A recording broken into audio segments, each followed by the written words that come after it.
Are top of the tree at Christmas, so can they convert this time? It's the 5th time they've been top of the Premier League at Christmas, and each occasion they have failed to get the job done. Should it be a psychological edge over other sides to be top at this time of year? Well, the chances actually of winning the league compared to not is quite negligible. A touch under 53% of the time the team top on Christmas Day goes on to win the title. But it's not all doom and gloom for Arsenal fans. I want to take you back to maybe a time of inspiration. 1997-98, and the greatest points deficit overturned to win the Premier League title. This is the points tracker from that season. We've got dates in the horizontal, we've got points in the vertical, and it shows Arsenal's line in red, just about pipping one of the great Manchester United sides in black to the title that season. Let's take you back to the autumn first of all. Arsenal had a shocking time of it. There were 3 defeats in 4 games here at the end of November, including a 1-0 loss at home against Liverpool. It was Steve McManaman who got the goal, cracking goal as well, 10 minutes into the second half. Look at that. It meant that Arsenal trailed United by 13 points at the end of December. Fast forward, though, to February, Arsenal still 12 points behind, but things took a dramatic turn. In March, United went 3 games without a win, culminating in an epic title tussle with Arsenal in March. This goal will be etched in the memory of Arsenal fans. Mark Overmars scored the winner at Old Trafford past Peter Schmeichel. Arsenal were 6 behind, but had 3 games in hand. And Arsene Wenger's side ended up winning 10 games in a row between March and May as they crept beyond United's points total to win it with 2 games to spare. Tony Adams scored a late goal as Arsenal beat Everton by 4-0 to clinch the Premier League title. Great scenes here at Highbury. And in doing so, Wenger actually became the first non-British manager to win an English top division league title since the inaugural campaign in 1888-89. Inspiration for Arsenal fans this Christmas. So, Jodie, who is your title favourite? Do we really have a 3-way race as it stands? I would still probably lean towards a 2-horse race. I think it's out of Arsenal and City, personally. I know Villa are on such an amazing run, but I still have to go with Arsenal. I think they've been the best team in the league. I think they're the more solid. I know that they're missing, obviously, Gabriel at the moment at the back, but I just think what they're offering from a solid perspective, I think they just bring a little bit more to the table. But we've seen in previous seasons what a Pep Guardiola side can do, and you can't rule them out. And again, I know I've said it's a 2-horse race there, but the form that Aston Villa are on until they come up against Chelsea at the weekend, then we'll see what happens. But yeah, I think it's a 2-horse race. Yeah, I mean, we heard from Dave there, 5th time that they've been top at Christmas and they didn't go on to win the league. Do you think they've learnt lessons from previous seasons and what happened? Yeah, absolutely. I just think that they're a more established group now. They're more rounded as a squad. And I think the manager's a better manager than he was maybe a few years ago. I just think at the moment he knows his players really well. I think when you look at the performances that you're getting from your Sakas and your Declan Rices, your Timbers, I just think at the moment they're listen, I know we've looked at Arsenal before and gone, they've had a little slip up. I just don't see that happening this year. We spoke about Semenyo and Manchester City potentially leading the race to sign him. If they do sign him in January, does that change things? Does that change the title race? Well, I think if ever you can add to your squad and add quality to it, I think that's always going to be a huge plus. I mean, we've talked about Bruno Fernandes there. I remember when they went and acquired him in January. We was at Chelsea at the time, and I remember us just thinking if we could have gone and added someone like a Bruno Fernandes in January, it can change things, especially when you add a lot of quality. And as we said earlier, Semenyo's been one of the best attackers in the league. So if a Man City does do that, he's only going to be a plus point, I think. But at the moment, I don't think that Man City's problem is from an offensive aspect. I think defensively is where they're letting themselves down. But who knows? Yeah. Obviously, Arsenal signed Gyökeres, and I think everyone was hoping up top. He scores goals. He looks dangerous. Jesus actually comes in and he looks dangerous. He looks like he could score. He gets on the end of things, you know, even though he didn't score last night. When I watch Gyökeres play, it's almost like he doesn't look dangerous at all. And then obviously Saka gave him the penalty the other day. Hopefully it'll be the same as Havertz when he first came, where that gives him that little bit of confidence to kick on. But how do you think Arsenal can help Gyökeres out going forward? I kind of think it works both ways. I think he has to adapt to our system. You know, if we're not going to change it too much to play to him and you know, play him behind, because he likes to play on the shoulder a lot and kind of run in behind and have those kind of chances, then maybe he's going to have to adapt to what Arteta wants and drop deep a bit more. Because, like you say, when Mourinho plays and he is dropping deep a bit more, he still manages to get chances, right place at the right time. When Jesus comes on, he came on against Club Brugge in the Champions League, had 2 or 3 big chances, you know, in 15 minutes. And Gyökeres, you know, in the same game didn't really have many chances. So, I think it's about us adapting to him and him adapting to us, you know. I saw Thierry Henry did an interview a couple of weeks ago, and he spoke about when he was in the Invincibles team.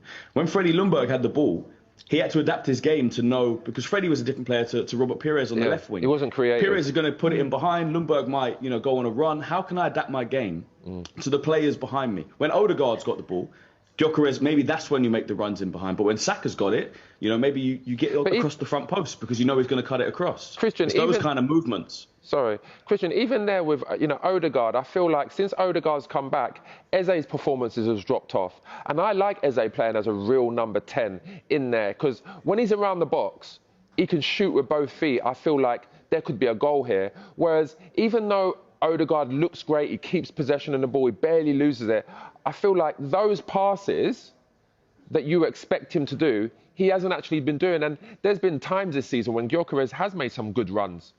And Odegaard's held on to the ball and not passed it and got it into them wide areas.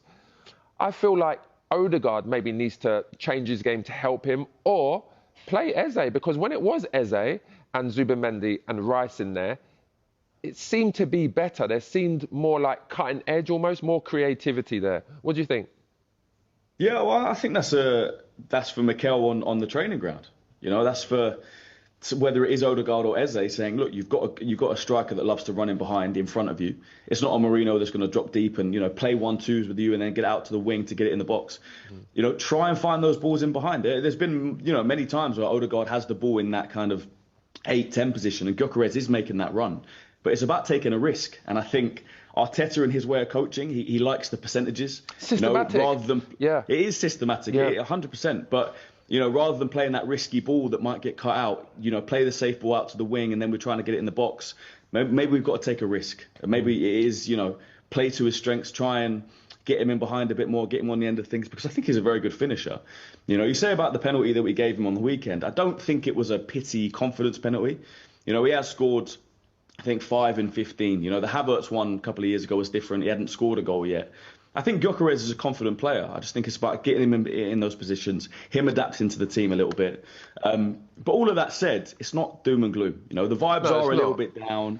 I know we've, you know, conceded some late goals. But like I said, still top of the league, still top of the Champions League, semi-finals of the Carabao Cup. That wasn't to you, that was just to Jay. I didn't tell him off. I can't tell you that, Christian. Exactly. But I get it. I've got a voice note from Joe. I want to get that in because it's relative. Okay, relevant. When Jesus is playing, you give Jesus the ball. But when it's Gyökeres, you guys don't give him the ball.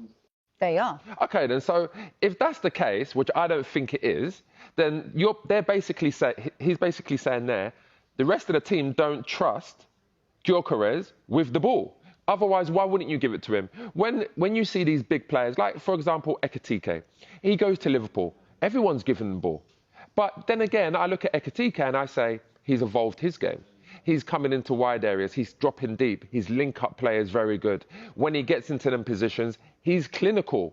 I don't see that with Gyökeres. Okay. That's my problem. OK, can I just interject as well? I want to show you both the stats, OK?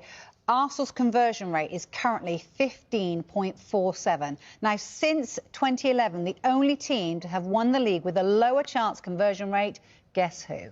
Leicester. So, Christian, are you worried? Look at that, Manchester City, their conversion rate at the moment, 22.87, not slash. That's a Christmas error. Okay, that's all I'm saying. 22.87. Yeah. Yeah, I mean, when you've got the best striker, arguably, or the best goal scorer, shall I say, in Premier League history up front, it's, you know, Christian you're knows going to have a his percentage football. like that. Christian knows his football. But yeah, it is concerning. And like I said, it's been a problem at Arsenal for a couple of years. You know, this isn't just something that's happening now.